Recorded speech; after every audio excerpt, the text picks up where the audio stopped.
চলো আজ একটা নতুন সুন্দর মিনি ব্লগের সঙ্গে দেখা হয়ে যাক। এখানে আমি কুমড়ো দিয়ে মাংস বসিয়েছি। কুমড়ো মাংস অনেক ভালো লাগে।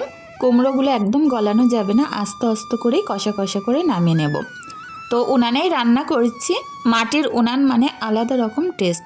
তো এভাবেই রান্নাগুলো সারলাম। তো ভাত করেছি, বিট ভাজা, আর তার সঙ্গে মাংস দিয়ে কুমড়ো। তো এগুলো করে নিয়ে ঝোল দিয়ে একটু এর মধ্যে গরম মশলা, একটু ধনিয়া গুঁড়ো, একটু জিরের গুঁড়ো দিয়ে মাংসটাকে আমি নামিয়ে নেব। তো কাঠের উনুনে শীতকালে কিন্তু বেশ ভালো লাগে।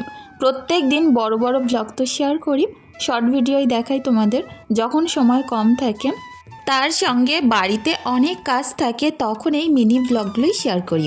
দুপুরের রান্নাবান্না সেরে রাতে করেছিলাম একটু মুড়ি মশলা। বাড়িতেই বানিয়েছি মুড়ির মশলা। তো একটু পেঁয়াজ, কাঁচা লঙ্কা, রসুন দিয়ে একটু চানাচুর মুড়ি সুন্দরভাবে কড়ার ভিতরে গরম করে ভেজে নিয়েছি।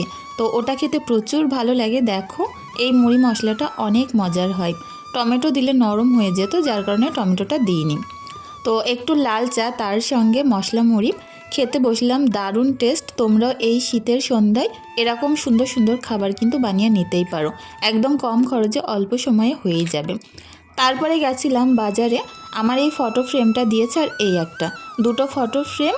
আর আগের দিন মেলা থেকে এইটা কিনেছিলাম। কেমন লাগলো অবশ্যই কমেন্ট করে জানিও।